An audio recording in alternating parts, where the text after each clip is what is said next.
जिंदगी फिर से पटरी पर दोबारा धीरे धीरे लौट आ रही है। यानी कि जो लोग बॉर्डर पे रहते थे, हालात ऐसे बन गए, पाकिस्तान और भारत के लड़ाई जैसे युद्ध छिड़ चुका था और लोगों को शिविरों में जाना पड़ा, अपने रिश्तेदारों के घर जाना पड़ा और प्रशासन ने इन लोगों को शिविरों में बिठा दिया गया। अब लोग घर वापस तो आ रहे हैं धीरे धीरे, खेतों में किसान काम कर रहे हैं।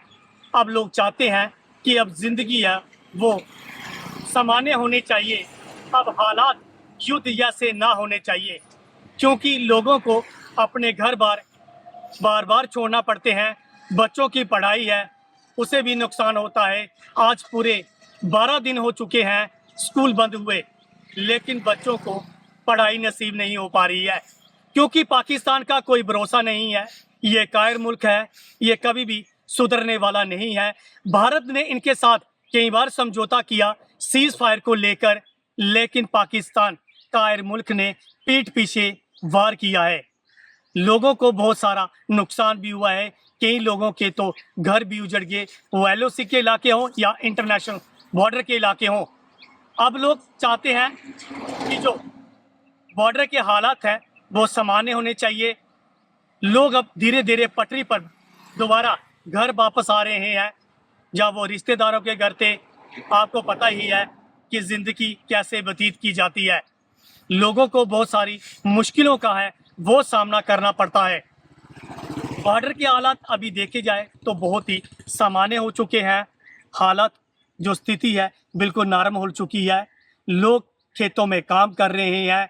लोगों ने यानी कि जो फसल है आने वाली लगानी है, उसे तैयारियां में जुट चुके हैं। किसान खेती बाड़ी में काम कर रहे हैं और लोग ये चाहते हैं कि अभी हालात है वो सामान्य होने चाहिए, क्योंकि लोगों ने अपने घर बार छोड़े हैं और लोगों का ये भी कहना है अब हम अपने घर बार बार नहीं छोड़ सकते, क्योंकि प्रधानमंत्री मोदी जी से उन्होंने कई बार गुहार लगाई है कि पाकिस्तान अगर दोबारा गलती करता है तो उसकी भाषा में पाकिस्तान को ऐसा जवाब देना चाहिए ताकि इनकी आने वाली पीढ़ी भी याद रखे।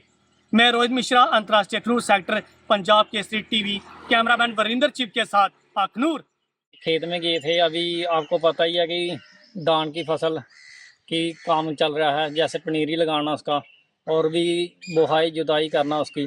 और हमने खेतों में छोटी मोटी फसलें तो लगाई हैं, जैसे कचालू हो गया, हल्दी हो गई, और भी छोटी छोटी फसलें हैं जो पट्ठा जो कुछ भी पेड़ थोड़ा थोड़ा लगाई हो, तो उनकी भी देखभाल करनी पड़ती है। हम कम से कम 10-12 दिन तो बाहर रहे हैं, लेकिन हमारे और काम में थोड़ा फ़र्क पड़ गया है कि इतना हमें टाइम तो लगता ही है कोई ना कोई काम करने में, इसलिए हम बुआई जुताई करके ना वो फसल के दान की तैयारी कर रहे हैं। और हम मोदी से ये भी कहते हैं कि पाकिस्तान का तो हमें कोई भरोसा नहीं है, वो कब सीज फायर का उल्लंघन कर दे। और हम चाहते हैं कि बार बार हमें जहाँ से पलायन नहीं करना पड़े। हमें कठिनाई तो होती है, छोटे छोटे बच्चों को कैसे हम लेके जाएंगे।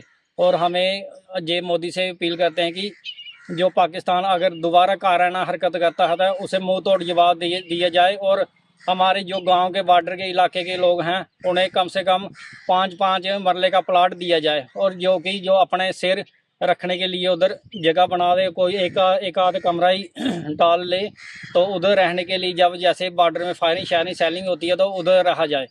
बस यही मैं अपील करता हूँ।